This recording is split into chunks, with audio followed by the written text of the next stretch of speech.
Уште еднаш добро вечер и како што најавив, мои гости се министерот за надворешни работи, поранешниот министер Антонио Милошовски и поранешниот амбасадор Нано Ружин. О вашиве функции се еднаш министер, секогаш министер или еднаш амбасадор, секогаш амбасадор. Од тука и забуните некогаш во однос на активноста.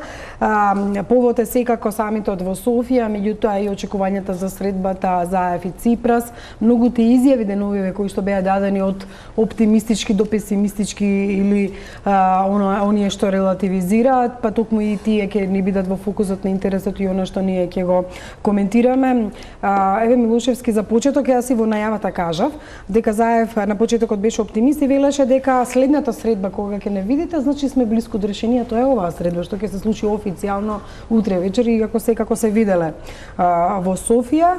За да сега вели дека не е крај на светот ако нема решение. Тука ќе ја додадам и изјавата на Димитров, кој пак вели дека ќе биде чудо доколку успееме да го решиме спорот зимето со Грција, но чудата се можни.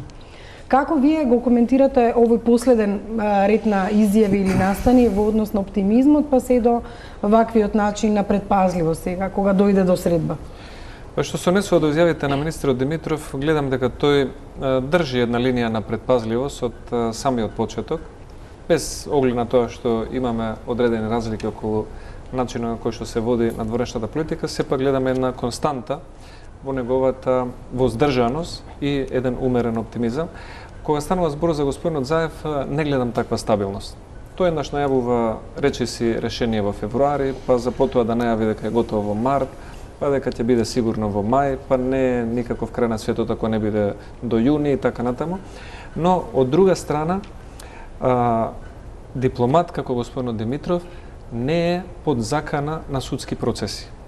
Не му тежи на товар некој политички багаж или обвинителски или судски багаж. И тој може да си дозволи да биде стабилен и конзистентен во неговите изјави. Додека со премиерот Заев тоа не е случај. Мислам дека неговите изјави варираат од неговото расположение или однос кон одредени и приватни и лични политички или судски предмети. Моето мислење е следно. Кој не ја знае Грција, се надева дека брзо се стигнува до решение. И кој се обидува брзо да стигне со решение за брзо и издржливо решение со Грција, тој ќе научи дека Грција е тежок преговарач. За Грција не е проблемот името на Република Македонија. Мислам дека проблемот е поширок и ние тоа во Македонија се обидуваме да го фасадираме или да не го кажеме или да го прескокнеме, но за жал во Грција проблемот е внатрешен, немаат демократски капацитет да признаат постоење на малцинства и на поинакви луѓе освен Грција. Ки ги разговараме и идентитетските прашања кои секако се засегнати од ова што го кажавте.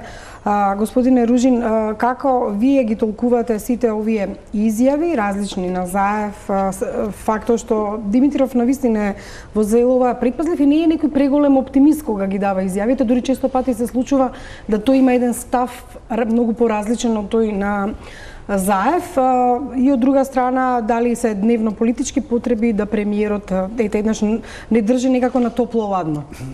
Прво мислам дека мора да му се признае на Заев што разби една голема санта лед во односот меѓу Македонија и Грција, бидејќи работите беа толку конзервирани и закочени заради претходниот режим, што самиот мораше да впрегне двојни напори за да дојде до ова ниво до кое што сме денеска, односно Македонија на еден изворенен пат кон евроатлантските интеграции. Второ, може би треба да го бараме одговорот за одредени, не би рекол големи дисонантни тонови меѓу двајцата. Едноставно Заев е голем оптимист како човек и оди со таа позитивна енергија. Од друга страна, најде исто така насличен човек, Алексис Ципрас, кој што исто така е позитивен и кој што исто така, па дури и морфолошки некако си личат еден со друг, бидејќи сите имаме по некој пријател од нашето богатство, и богато искуство, и дипломатско, и политичко, и престој и така натаму. И не е само од она што го слушаме од медиумите и нивните изјави, туку и од нивни блиски пријатели, кои што рекоа следново. Многу близок човек на Ципрас вели дека Ципрас е решен да го заврши овој процес во позитивна смисла, па дури и по цена на политички неуспех. Истото ми го повтори во еден случаен муабет и премиерот Заев. Секако, од време на време не надвладува еуфоријата, емоциите, од време на време морате да си давате сами малк волунтаризам, желба за успех, а додека фронтмените двајца, а тоа се двајцата министри за надворешни работи, се наоѓаат во една многу поинака ситуација. Од една страна Коцијас, кој што е, знаеме, некако тежок човек, кој што е насмеан, меѓутоа секако тој ги води преговорите согласно одредени елементи кои што се многу подетални, посуптилни, на кои што од кои што после секој разговор нормално дека Димитров излегува малку по-песимист, малку по-реалист и така. Меѓутоа, како го толкувате ова што Антонио го кажа во однос на тоа дека Грција внатре всушност е прашање колку сака да го затвори ова прашање, колку Ципрас тоа може да го надмине. Не е Ципрас тој што туку така може сам да реши, ако направиме паралела со Папандреou кој беше најпозитивен, па не успеа да го реши спорот. Прво би сакала да кажам три работи многу битни. Македонија е веќе геополитички влог за Западот, бидејќи, нели сега да не збориме геополитика, кој се заинтересиран за влијание за Балканот. Второ, не е само Македонија и Грција заинтересирани за ова прашање. Бројот на актерите е многу поголем, дури од онаа страна на Атлантикот, Вашингтон, преку Берлин, Брисел, Париз и така натаму. И трето, мислам што можеби досега единствено што можеме да му забележиме на Заев е тој временски термин, но за мене е битно дека ова е еден процес. Антонио пред малку ми рече, ама тој трае од 90-тите години. Да, меѓутоа сега сме на последните, би рекол, 100 метри, кога мора да се изнеде една солуција, дали ќе отиме 2 чекора напред, па еден назад, или тоа е дипломатија, тоа е она умешноста на дипломатијата да се најде. Многу долго трае.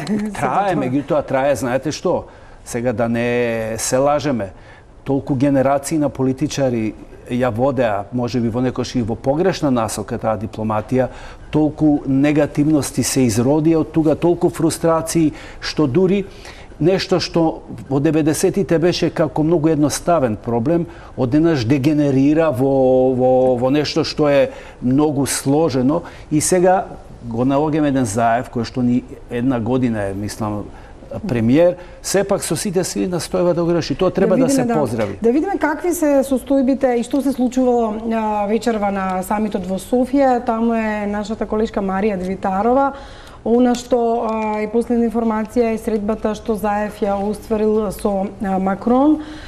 Таму имаше изјава од Туск во однос на Западен Балкан, па еве кога ќе биде таа на линија, ќе се вклучиме од настаните во Софија.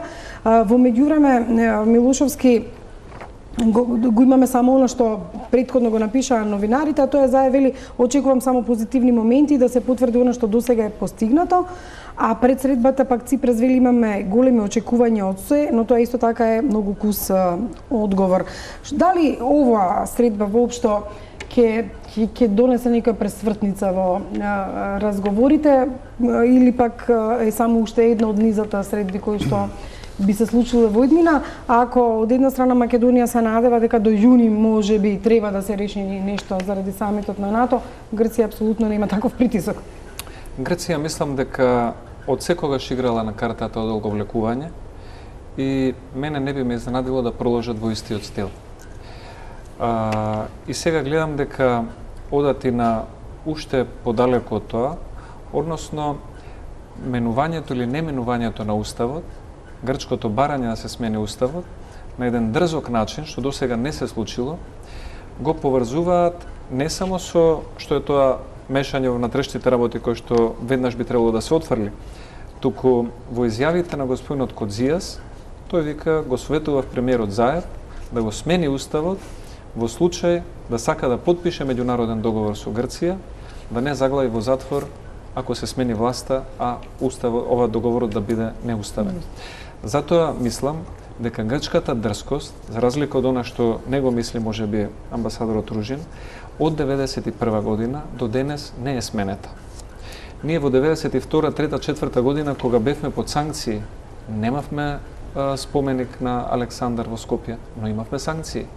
Ние немавме тогаш, не беше Антонио Милошовски министер или некој друг или трет или некој што може би дал некаква иритирачка изјава за грците, но имавме сериозна блокада.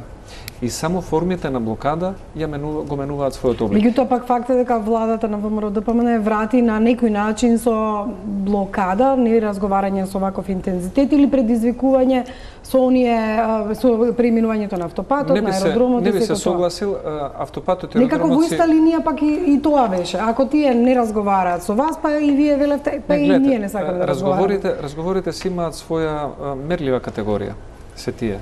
И ако видите кога од 2009 година до 2011 година, тогашните премиери на Македонија и на Грција има отприлика 10 средби, од кои што најголем дел од нив беа тет-а-тет.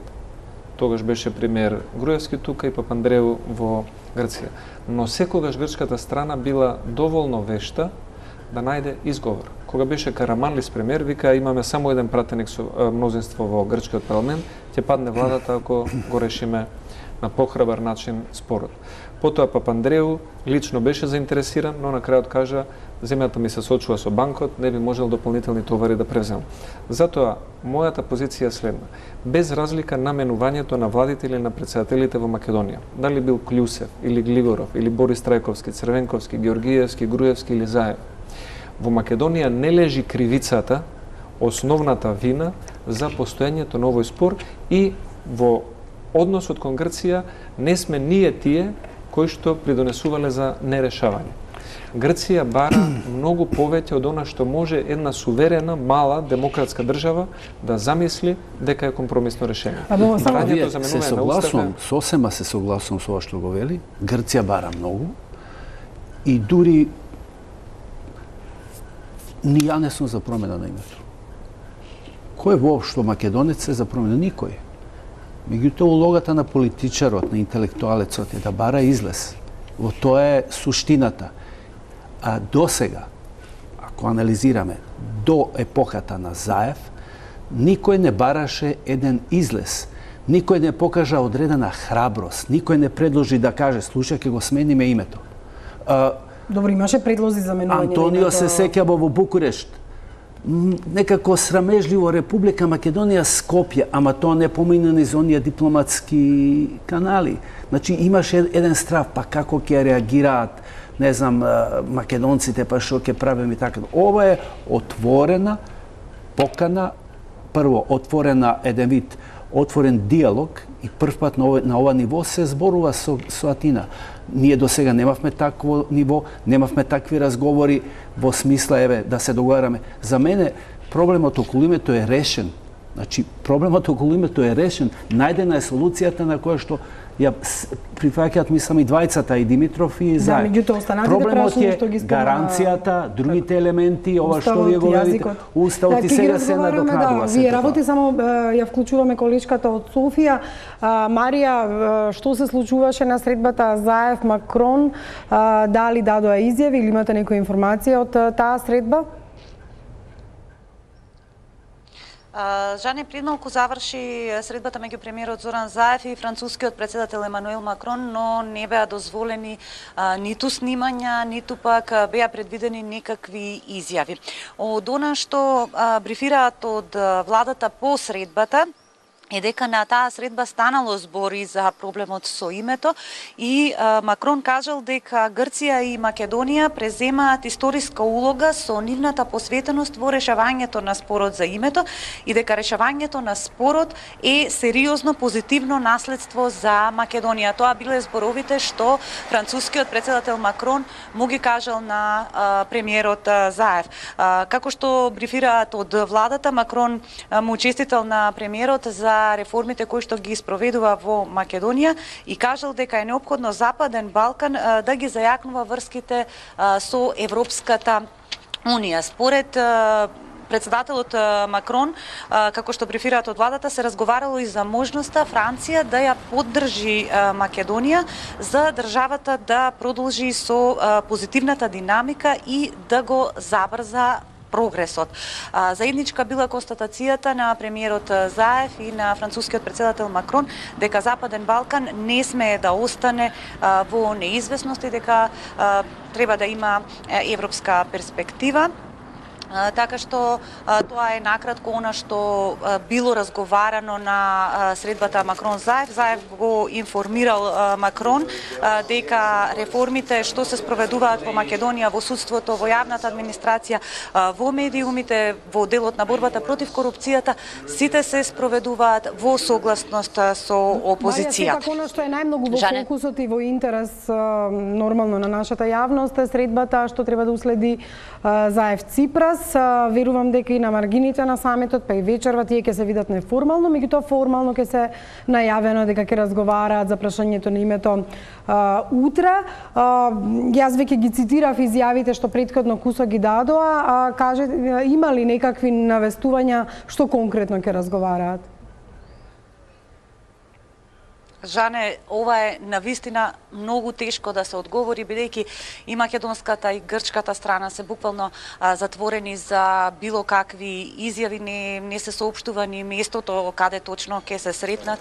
Барем од македонска страна не се дозволени инсерти за снимателите и кажано е дека се она што ќе се разговара на средбата меѓу двајцата премиери ќе го соопшти премиерот Зоран Заев утре на пресконференција во 14 часот. Инаку веќе информиравме дека средбата Заев-Ципрас е во 10:30, така што до 2 часот кога е најавена пресконференцијата на премиерот Заев, тешко дека може да се дознае што точно е разговарано на тоа. Инаку да, Заев и Ципрас се сретнаа на оној состанок на партијата на европските социјалисти, беа прилично расположени.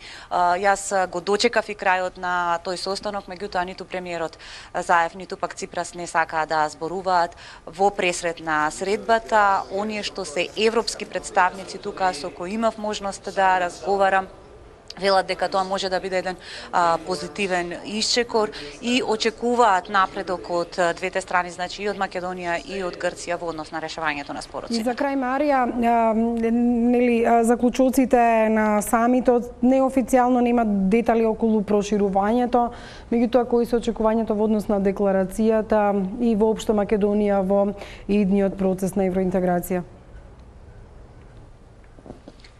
Жане, тоа е и најголемо разочарување за оние европски земји кои што се залагаат на Западниот Балкан да му се даде јасна, недвосмислена европска перспектива. Меѓутоа таа декларација која што треба да биде завршна и која треба да ја усвојат утре лидерите на формалниот дел од самитот, нема да предвидува никакви рокови, се усогласуваше долго тој текст и повторно ќе биде нагласено дека земјите ќе се оценуваат според сработеното, односно дека мора да ги исполнат реформите на кои што инсистира Европската Унија. Меѓутоа, никакви рокови и никаков, дури ни терминот проширување од оние извори од Европската Унија со кои што јас имав можност да разговарам, се разочарани, бидејќи практично терминот проширување не е како таков спомнат во таа завршна декларација, но конечниот текст ќе биде усвоен утре, па ќе видиме што точно пишува во декларацијата. Жане?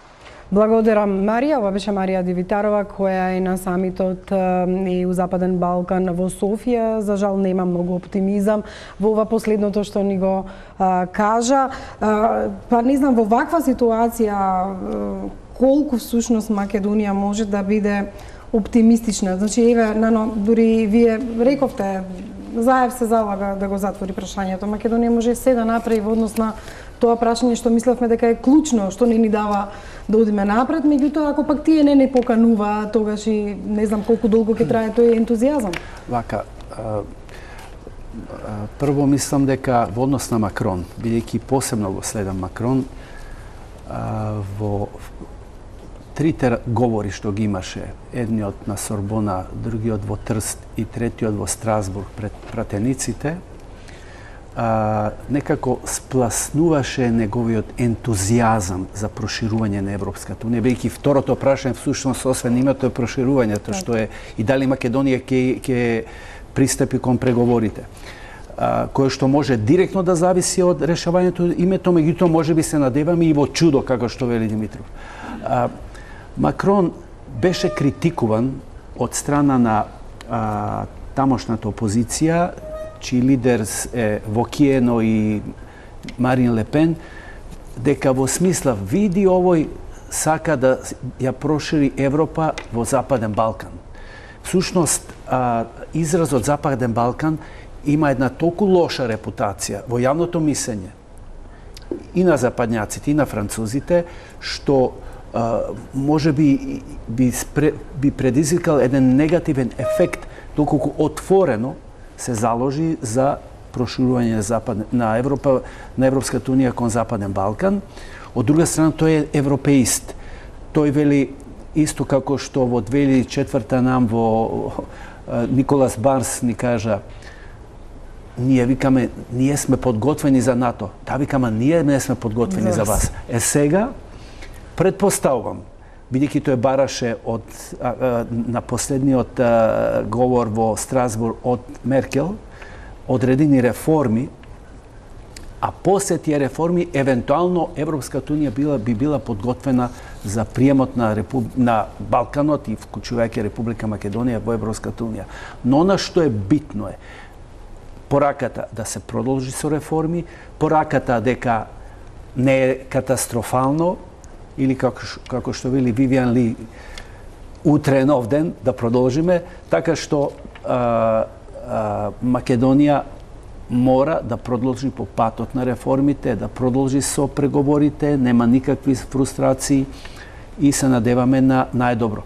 Секако, сепак, главниот збор го кажува во однос на ова прашање, според моје лично мислење, Меркел. Еве, да се надоврзате на ова и средбата и генерално Германија се уште пак активно, барем немаме од кај нив нешто дека воопшто сака. Генерално во Европската унија денес не е само Западен Балкан. Темата проширување има пежоративна смисла добиена. Не е популарна. Геополитичката цел за проширување од Балтикот до Кипар е постигната. Другиот дел има своја геополитика, но не е клучен од светски размери. Европската унија има собствени главоболки во самото функционирање и така натаму. И затоа мислам дека Македонија треба да размисли добро. Кога секој што сака да направи некаков конечен, финален и непоправлив договор или одстапка кон Грција, ако тоа го прави за да Македонија ги почне преговорите со Европската унија, да не останеме заглавени во ходникот на преговорите, како што е заглавена Турција. Да направиме одстапката која што е национална и која што нема да може да ја поправи некоја следна генерација на политичари, на парламентарци или на министри, а при тоа цената за која што е платена таа одстапка, членство во ЕУ, да не биде постигната. Затоа мислам дека ни треба многу подобра, позрела проценка. Јас, еве, лично ги следам повеќе состојбите и развојот на дискусиите во Германија. Проширувањето не е популарно. И пратениците од ЦСУ, од сестринската партија на ЦДУ, на премиерката Меркел, тоа го кажуваат. Не планираме никакво проширување со земја членка нова на ЕУ до 2027 година. И сега вие може да бидете и Македонија, и Србија, и Црна Гора, и да бидете брилијантни во нешто, но тие не се спремни, тие тоа го гледаат како уште една земја која што ќе црпе од фондовите кои што тие сметаат дека се злоупотребени или поголема намена заслужуваат за моменталните граѓани на Европската унија. Затоа, според мене, не би требало да избрзуваме особено кога се договараме со држава која што не ги почитува своите договори. Ние имавме една спогодба со Грција, кога најмногу требаше да биде испочитувана таа спогодба за покана за членство во НАТО, беше прекршена. Ја добивме пресудата во Хаг и таа пресуда не е испочитувана. Ако вие имате таков партнер земја од другата страна, навистина треба добро да се размисли, бидејќи поканата за НАТО е еднократна. Добивате покана и почнува процесот на ратификација. И не може поканата да ви биде одземена. Но, од почнувањето на преговори за членство со ЕУ, има 73 постојки. Една е добивањето на датум за преговори, другите се 36 поглавја кои што два пати се гласаат на отварање и затварање на поглавја. Грција може да биде коректна и првите 3 поглавја да не попречува. Да ги отвориме и да разговараме за правда, за внатрешни работи и за друго. Но од каде знаеме дека ние на 10-тото поглавје нема вечно да бидеме закочени од Грција, од Кипар или од некоја друга земја членка? Токму пак и проширувањето, ако ние сега во сите разговори верувам премиерот ќе бара поддршка за решението за името, побара од Макрон, ќе сака тоа да го направи од другите лидери, меѓутоа колку тоа е навистина реално ако некој нема интерес за проширување, па сега јас мислам да колку тие пак ќе се заангажира за нас за да го решат ова прашање. Повеќе би рекла дека е можно тоа да го направи представниците на НАТО или заради НАТО, отколку земите членки на Европската унија во смисла на помош на Македонија за затварање на ова прашање. Тоа е клучната поента. Да, во моментов Америка, во моментов Вашингтон и Лондон имаат поголем интерес за покана за НАТО, затоа што имаат поголем интерес за геополитичко проширување, за цврстување на НАТО, отколку што има Франција, Германија, Австрија, Шведска или Данска по однос на ЕУ. Нема голем суштински интерес за ургентно проширување на ЕУ. До некаде точно, меѓутоа, знаете што, епохата на големите лидери на Европа е во изминување. Макрон е сега нешто последната звезда која што се појави, но с многу големо значење во овој процес има јавното мислење. И сега замислете си, ставете ја кожата на еден европеец врз вас, како вие ќе реагирате кога ќе видите претепани пратеници, раскрварен премиер, некоја маса влегува во парламенти, се слушаат разни работи, корупција, мито, афери и така натаму. Значи, треба да сме реални. Тоа е исто како ние кога гледаме Русија, Украина, нешто се случува, се убиваат луѓето меѓу себе. Европјанецот не поднесува такви настани, такви жестоки судири, таков недостаток на политичка култура. Меѓутоа во пакет ако се решава Западен Балкан, тогаш која жестокост постоеше во 2009 година кога првпат добивме позитивен извештај и препорака од Европска комисија за почнување на преговори. Немаше никаква жестокост. Не, ама ли од наша страна, ние многу лоша порака му пративме. 2008 година кога бевме блокирани за НАТО. Добро, во ред. Во 2008 но точно е дека тогаш немаше доволно силни европски лидери за да го проценат моментот и да ја турнат работата напред. Јас се сеќам на зборовите на Хелмут Кол. Тие има незавршени, нерешени прашања со Чешка и со Словачка, со Бенедишовите декрети од после Втората светска војна и прогонетите судетски германци со илјадници на број. Преминаа преку тоа прашање, иако беше многу болно за Германија, бидејќи има таму политичари кои потекнуваат од тие семејства и се влијателни фамилии, но неговата порака беше следна. Може би Германија ќе има одредена нелагодност, но Европа ќе има и Германија голема корист ако се придвижиме и ја прошириме демократијата и пазарното општество во поранешниот Советски сојуз, со Полска, со Чешка, со Словачка. Тоа е визија. Европа 2009, 2008, па и денес не гледам дека има таква стратешка визија и затоа на Балканот не европски актери стануваат повлијателни од самата Европска унија. Во 2005-та, 6-та присуствував на еден голем настан во Франција, во ИФРИ, Францускиот институт за меѓународни односи, и тогаш се зборуваше дека за 10 години, значи некаде 2016-та, Македонија, не знам и останатите, ќе станат членки на Европската унија и тогаш еден познат професор кој што е познат и на македонските интелектуалци, Жак Рупник, вели, ама чекате луѓе, 10 години. Тоа е многу долг процес во политиката. Сега е 2018-та и ни изборуваат за нови 10 години, кој што исто така долг процес. Веројатно, не сакаат еврократите, би ги нарекол овие лидери сега, да влезат во една замка, да ветат нешто, да се соочат со јавното мислење околу проширувањето и после тоа пак да спласне. И затоа бараат двојни, би рекол тројни напори од она во однос што го направија Бугарија и Романија, бидејќи нивните искуства со овие две држави се многу негативни и бараат и од Црна Гора, и од Македонија, и од Србија, и Босна, и останатите Албанија, такви напори каде што ќе завладее, каде што ќе имаме владење на правото, каде што ќе имаме една вистинска демократија, една вистинска политичка култура. И мислам дека ова е првата фаза на тој процес. Добро е што дојде да промени во државата, бидејќи изгледа во Македонија повеќе од 4 години еден лидер не знае да остане на истото ниво нормален и да функционира како еден нормален демократ. Тој дегенерира. Ќе видиме што ќе се случува во наредните години. Она што повторно ќе се вратам на НАТО, затоа што имаше изјави на премиерот град Милош Керинска дека е многу поизвестно решавањето на проблемот со името пред самитот на НАТО. Пак иако и ова што го велите вие, тие се позаинтересирани, затоа што ако гледаме од тој аспект безбедносен, тоа е затварање на една криза, значи долгогодишна криза во овој дел на регионот. Ако се уште ги додадеме на тоа и мигрантите кои што сега повторно влегуваат во Европа, во Хрватска, Босна и слично, дали е реално да постои некакво условување пред самитот во НАТО? Од друга страна, ако постои условување кон која страна? Кон Македонија или кон двете страни, а од друга страна нели имаше спекулации дека ние би можеле да прифатиме дека нешто ќе менуваме можеби внатре во однос на името и тоа би го оставило како услов се до влегувањето во Европската унија, а влегувањето во Европската унија е навистина неизвестно и тогаш тоа би висело во воздух. Што ние можеме да ветиме ако не знаеме кога всушност тоа би се исполнило? Јас мислам дека Европа има позитивни примери. И еден таков кој што нам ни е подобро познат заради делумната заедничка историја е она на Словенија и Хрватска.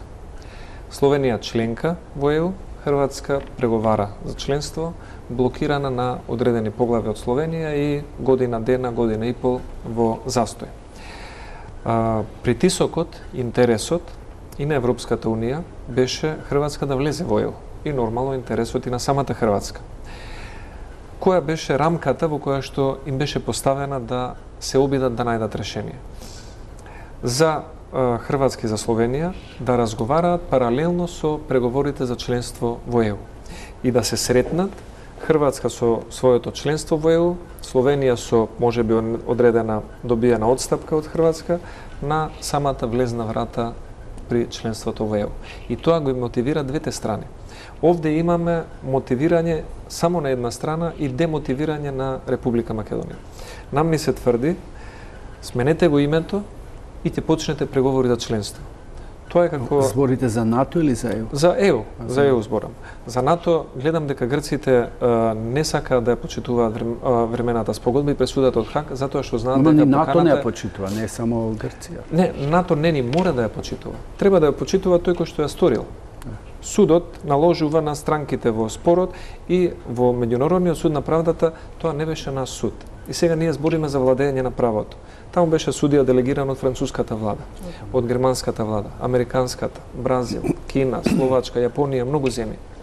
Сите едногласно пресудија дека Грција е во криво и дека треба да ја почитува времената спогодба да дозволи да бидеме поканети за членство во НАТО.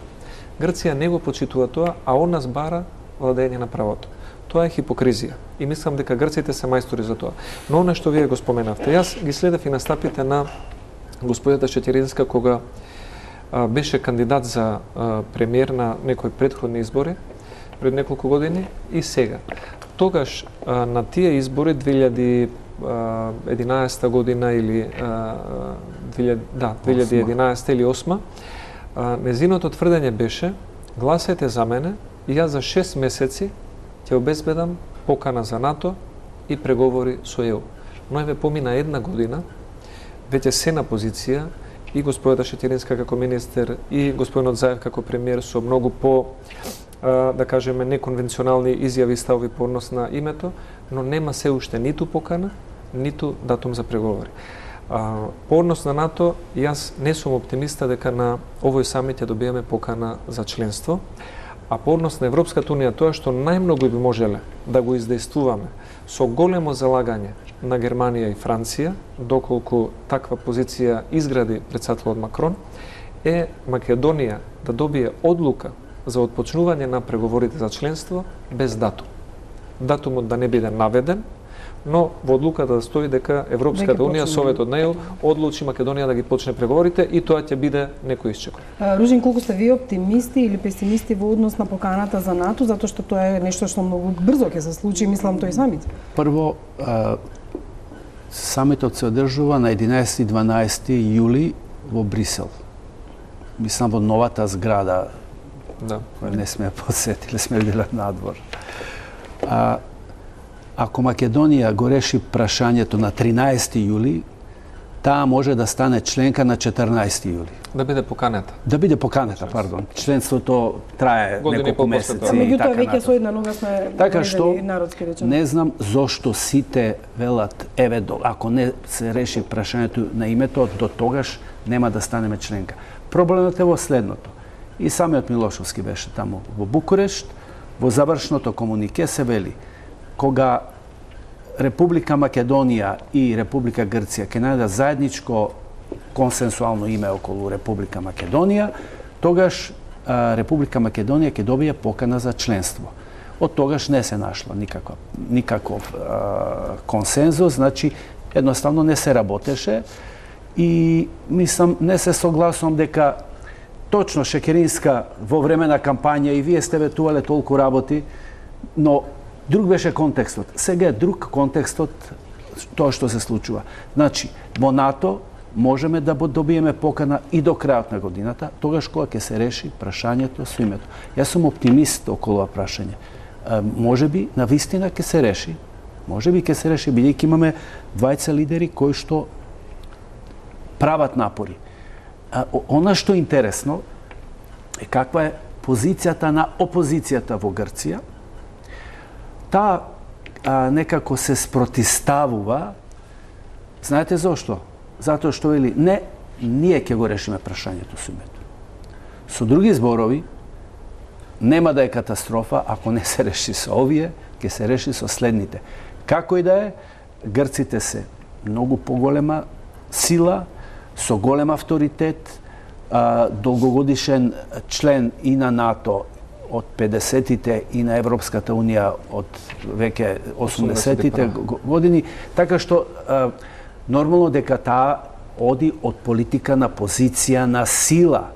И тоа е нејзин hard power кој што ние не можеме како една мала држава која што немаме тие позиции да се соочиме. И затоа треба сите, јас сугерирам, еве господинот Милошевски е од опозицијата, да има солидарност околу тоа.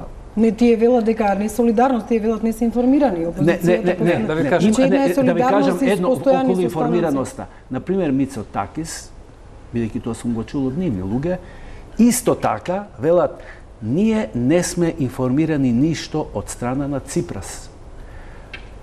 Јас мислам дека еве со самиот чин што имате одредени контакти на највисоко ниво, имаме информации, ќе има меѓутоа, ако пак се сетам, бидејќи сакате да евоцирате минати времиња, вие па уопште не ги тангиравте СДСМ во однос на тоа прашање, било кого. Кај вас беше тоа некоја сосема тајна група која што дури чув дека и Мјалков учествувал во преговорите од бомбите и така натаму околу името и така натаму и така натаму. Така што ни треба политичка култура.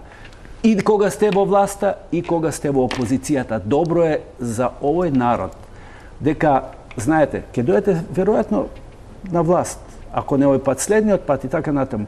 Меѓутоа треба да се покаже едно ниво на политичка култура во комуникациите, честност, отвореност, владење на правото. И сосема се сокла, грците се лош играч, они се расипан играч. Да, меѓутоа да останеме на оваа комуникација која е спорна. Значи, помеѓу власта и опозицијата во однос на информирањето. Ние кога сме имале доверба да раководиме со државата, имало различни ситуации кога председателот е од друга политичка определба и кога е од иста, слична или така натаму. Кога председател на државата беше господинот Црвенковски. Немало документ од битно значење, од суштинско. Не зборам сега за секојдневни детали, други работи. Секој битен документ пред тужбата, после тужбата во Хаг, во разговори со Грција на највисоко ниво или на пониско ниво, на ниво на преговарач, каде што не бил споделен од владата со претседателот на државата, од министерот со премиерот и претседателот и обратно од претседателот со премиерот и министерот. Сите сме имале взаемно информирање. Сега имаме ситуација во која што постојат 3 документи. Еден документ од Давос, средбата Ципрас-Заев. Никој не го видел тој документ. Не викам јас дека треба да го види целата јавност ако не е моментот зрел за тоа, но треба да го види претседателот на државата. Треба да го види собранието на затворена седница. Имаме втор документ, предлогот на 20 страни од Кодзијас доставен до министерот Димитров и одговорот од македонска страна на 5 страни доставен до Атина. Председателот на Републиката, Ѓорѓе Иванов, не е информиран за тоа. Ги нема документите. Човекот е на највисока позиција, избран од 530.000 гласачи, не е ни важно со колку, но не е информиран. Да не збориме за опозицијата, за претениците или за Комисијата за надворешна политика. Тоа е некултура на информирање. И не можете да очекувате пратеник од опозицијата или политичар од опозициона партија да биде солидарен со действијата за кои што не ја знае суштината.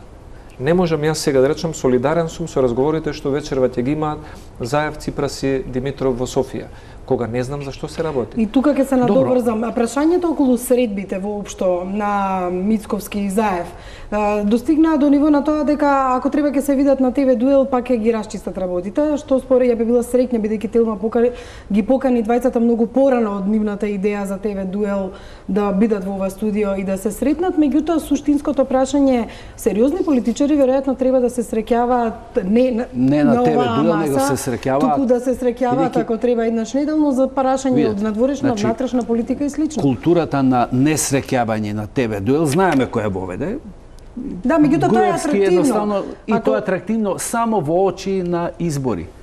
Ова сега е, мислам, непотребно, бидејќи губи од ексклузивноста кога утре на вистина ќе биде неопходно да се видат во очи на избори. Тогаш Заев треба да покаже ширина во тој ТВ дуел во очи на изборите.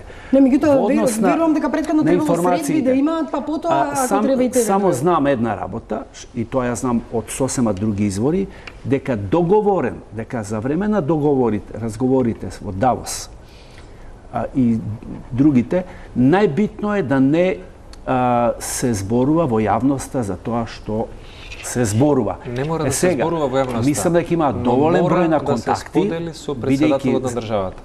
Има доволен број на контакти, самите лидери од извршната власт, предпоставувам дека се во тек, а за другите работи сега не сум ни компетентен да кажувам, меѓутоа можеби во одредени, сами сте биле во дипломатијата, одредени тајни се чуваат како стратешки тајни. Меѓутоа тоа се стратешки тајни за државата кои верувам дека треба да се споделат некој со опозицијата зашто е може национален да биде интерес. Задржана како информација од пошироката јавност во моментот кога има стратешка важност како државна тајна. Но не може да биде сокриена и не е законски да биде сокриена од оној кој што е исто надлежен во таа област и има сертификат за државна тајна. Претседателот на државата е исто надлежен во делот на дворешна политика. И не може Милошовски или друг или трет или Нано Ружин како амбасадор да сокри од Црвенковски, од Борис Трајковски или од Ѓорѓе Иванов некоја информација за која што и тој е надлежен. Така не може ниту Заев, ниту Димитров да не споделуваат стратешки документи важни во овој случај за грчко-македонските односи, а при тоа ми беше поентата што вие ја иницииравте, да се бара солидарност.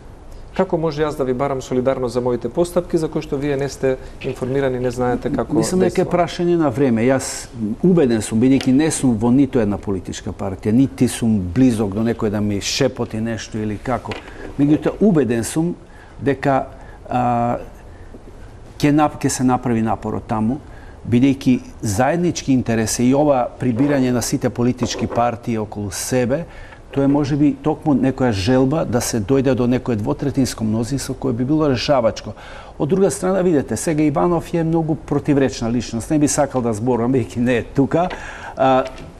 Председател е. Тоа е личност која е избрана за председател. Точно, меѓутоа личност која исто направи голем број на злодела кои што му се припишуваат и така натаму, дури некој лека директно е кривец за 27-ми, не навлегувам во тие позиции. Како и да е, Тоа се ваши лични квалификации, мислење. Не се мои лични, читам медиуми, не ништо друго, не подпишување на ова, па не испраќање амбасадори, па нема тој да биде амбасадор, него овој ќе биде и така натаму.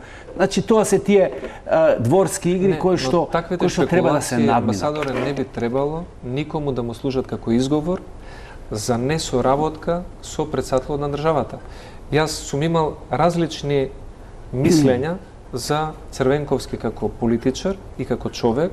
Сме имале и некакви семени последици од таа транзиција, но не се важни моите лични размислувања.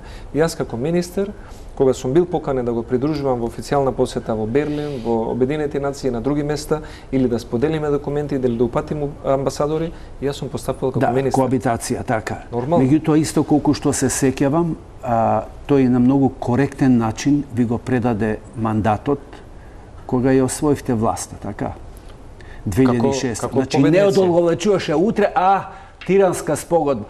Мислам, разбирате, практично Иванов и изеде на СДСМ и коалицијата речиси една година, бидејќи кога почна да влече од декември месец, па дојде до јуни, па се случи се, па од јуни одмори, па локални избори, на крај човекот е заслужен за една година што и зема на власта, ги закочи процесите. Но пак велам, многу големи се разликите. Знам дека Црвенковски имаше коректен однос со власти, ако вие немавте со него, бидејќи го ставте на некои слики, на некои карти, не знам, па имавте многу некоректен однос со тие работи. Како она што е следно е лидерска средба во петок по враќањето на Заев од Софија, која е најавена во Охрид, заради тоа што таму ќе се одвива процесот Жан Моне, и тоа е таа средба што уследува по средбата со Ципрас, меѓутоа повторно ќе кажам, можеби тие средби треба да бидат почести и пред да замине Заев да преговара за нешто. Она што исто така е денешна вест и е битна, затоа што ние зборуваме за решение за името, можеби пред самитот на НАТО, и тоа и вие рековте, не е проблем името дали ќе биде Горна Македонија или слично, проблем се други работи што се отвараат од страна на Грција и за кои што и вие кога бевте влада велевте дека се битни, тоа е јазикот, идентитетот, уставот. На ова ќе го надоврзам ова што денеска Таки Фити го кажа во Ману, не можеме да прифатиме и тоа е став на Ману, кога се зборува за јазикот на земјата да се пишува на латиница, да се изговара она како што ние го изговараме македонски, тој мора во Обединетите нации да биде формулиран како Macedonian language. Тоа е став што навлегува во суштинските идентитетски прашања и тука нашите сугестии до владата се апсолутно јасни и цврсти, вели Фити, и практично ова е позитивно според мене затоа што Ману се одважи да даде конкретна сугестија во однос на и ова идентитетско прашање. Јас мислам дека ваквата позиција на Ману е за поздравување. Тие имаат уште од 90-тите години еден памфлет за спорот со името и тој е исто доста користен, иако можеби сега не е толку актуелен. Но она што каде јас имам резерви. Зошто грците инсистираат на географска одредница и тоа токму да го раздели композитот, содржината Република и Македонија. Мора да има некоја причина. Инаку не би инсистирале на тоа. Би била поинаква одредница или би била на друго место. На таа одредница се инсистира на тоа место токму затоа што преку тоа гледаат шанса за изведување на дериватни придавки. Со условно речено прилепување на таа одредница до терминот македонски, потоа да следува во тој долг процес на преговори за ЕУ, да можат да го добијат она што во моментов можеби не можат да го освојат или би било премногу непринципелно и кон нивните европски партнери или сојузници. Затоа сметам дека и на иста линија сум со ставот на професорот Десковски, со кого заедно бевме во тимот кога ја тужевме Грција во Хаг. И тој е во право кога тврди дека лажни се надежите дека ако имаме географска одредница која што ќе го дели терминот Република и Македонија, дека потоа лесно ќе може да се сочуваат и чисти идентитетските придавки по однос на јазикот, националноста, културата и што и да е друго. Затоа мислам дека Македонија треба многу да биде предпазлива.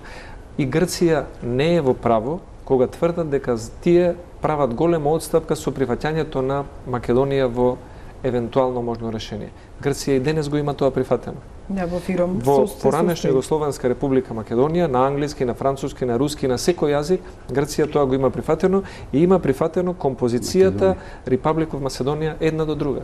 И ако тоа веќе ни е стекнато право, тогаш не би требало да го нарушуваме. И јас сум многу сомничав во честните намери на Грција, бидејќи не верувам дека се такви и мислам дека инсистираат токму на географска одредница и на тоа место да се раздели Република од Македонија, за да можат понатаму во процесот, долгиот процес од 10 години на преговори со ЕУ, да вадат деривати и придавките по однос на македонски јазик, македонска народност, да ги извитоперуваат со нешто друго. Да кажам еден пример. Ми го кажа пријателка која живее долги години во Атина, мажена за Грк и која беше револтирана затоа што таму живее и кога отишла последниот пат да вади документи во графата на националност и во графата на јазик пишувало српски и напишале српски. Значи тоа е нешто што можеби инцидентно го направил вработениот во матичните служби во Грција, меѓутоа е одредена провокација која што навистина зборува за ова што го велите вие, колку всушност внатре има волја за менување на работите, а меѓутоа ова се суштинските прашања што кои како граѓани ќе се соочиме, па оттука ние тука сме имале и дебати. Значи ако ти е националноста македонец, албанец и слично, а државјанството ти е Горно Македонија или Република Македонија или своевремено беше Југославија или беше СФРЈ, тоа и не е толку битно, меѓутоа битно е дали тебе утре за утре ќе ти се смени јазикот или она што те дефинира како нација. Амбасадорот Ружин го спомна лидерот на опозицијата во Грција. Господинот Мицотакис е брат на Дора Бакојани, кој што беше министерка за надворешни работи кога Македонија беше блокирана за НАТО, и е син на Мицотакис, на премиерот на Грција, бидејќи ние збориме тука за непотизам ако имате вработен во некоја општина, а во Грција не е непотизам ако цело едно колено генерација владее со државата, но како и да е.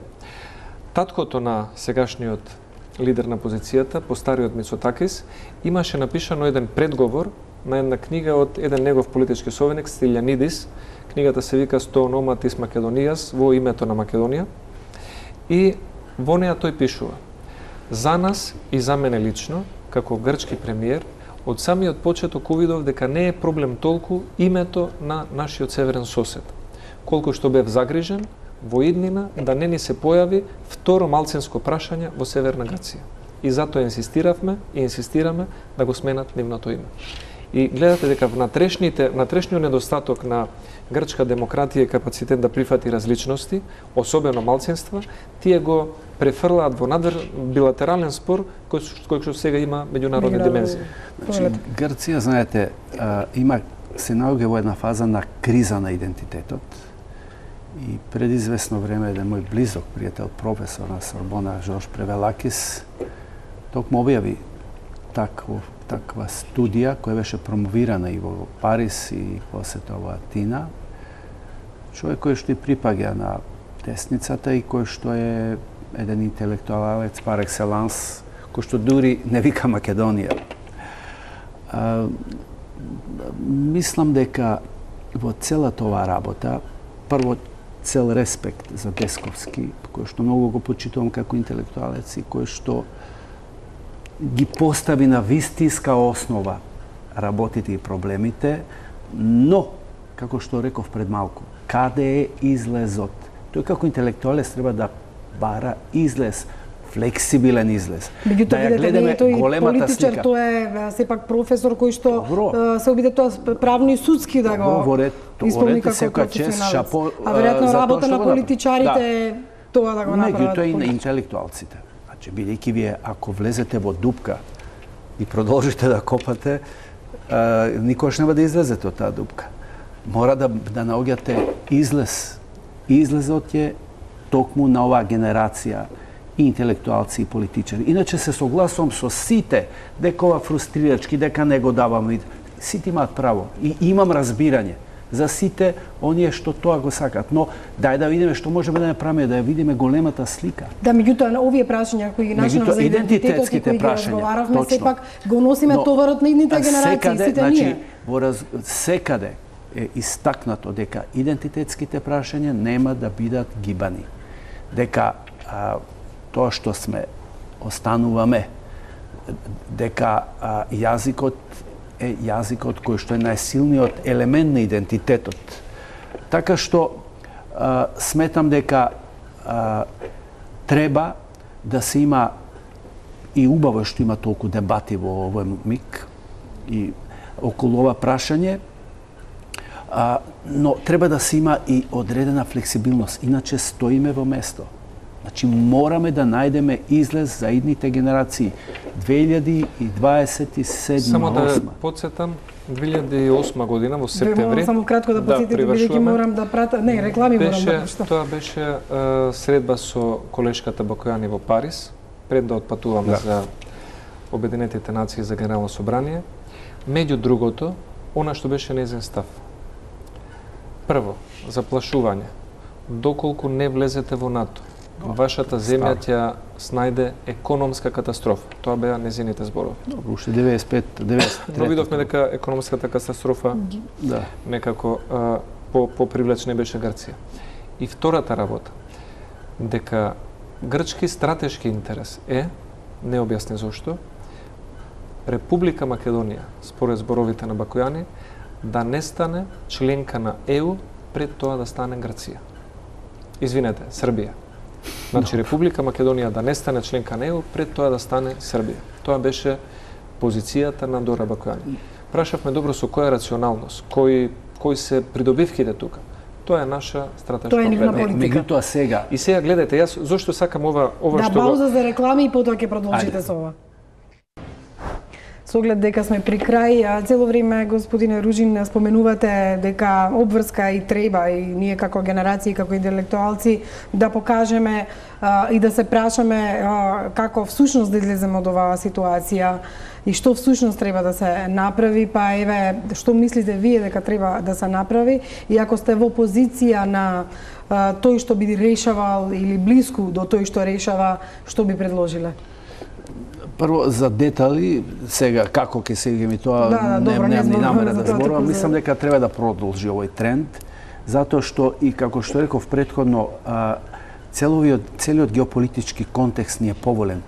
Не само заради интересот на САД и ЕУ за Западен Балкан и за Македонија, туку и интересот на Грција, бидејќи постои еден страв од приближувањето меѓу Турција и Русија, кој што се, инаку таа има директни граници со Грција, со Турција, и затоа сето тоа е една поволност. И на тоа е свесен и Ципрас и грчкото јавно мислење. Секако, ќе постојат оние византиски игри, секојаш и тоа сме научени на Балканот, но мислам дека треба да се продолжи со диалогот, со соработката со оваа поволна позиција, и сметам дека треба да му се даде подршка на Заев, да ја заврши оваа игра, а исто така, од своја страна, опозицијата во Македонија треба да расчисти, да направи една катарза со одреден дел од остатоците кои што и се уште постои одредено бреме врз оваа политичка партија, да продолжи во таа насока, да биде, знаете, секојаш власта вели, бараме соработлива опозиција, бидејќи не сме среќни ако слаба е опозицијата, мислам тоа е хипокризија. И нивна беше и на сите. Но факт е дека ако теориски гледате, секој систем каде што контролата на власта од страна на опозицијата е силна, тој систем е здрав. Тој мора да развива една здрава демократија. Значи, реформи на внатрешен план, владење на правото на прибеж што ни го препорача, битка против корупција, ефикасност и на судската власт, која што тотално откажа, ефикасност на парламентарната власт, ефикасност на опозицијата, ефикасност на извршната власт во рамките на тоа што е законски дозволено. Милошевски, генерално не сте оптимист со оглед на позициите на Грција, меѓутоа факт е и дека се приближува самитот на НАТО, па и на вистина да не се доведеме во ситуација дека ние сме тие кои што нашата страна не сака да направи никакви отстапки, меѓутоа и можно ли е воопшто во догледно време некој решение, а јас апсолутно лично не сметам дека пред самитот на НАТО тоа би се случило. Пред самитот на НАТО не очекувам да има некое суштинско решение. Она што сметам дека треба да го направиме како луѓе кои што се свесни дека во овој момент, споредено со пред 5, 6 или 10 години, значењето на регионот добива малку поголема политичка тежина, геополитичка тежина, да го искористиме тоа и нашата желба да станеме членка на НАТО, да ја поврземе и со потребата на НАТО и желбата на НАТО да има уште една членка од регионот. И од тие земји кои што сакаат НАТО да го прошири својот сојуз, да побараме поддршка за нашето членство, а цената да не биде Уставот на Република Македонија или идентитетот на државата. Сепак имаме пресуда од Хаг која што е владење на правото, ако во НАТО земјите искрено се залагаат за владење на правото. Ви благодарам и на двајцата што бевте вечера во топ тема на ваша страна. Ќе видиме што утре ќе се случува. Телма информира јутре од Софија. Останете со нашата програма, имајте пријатна вечер.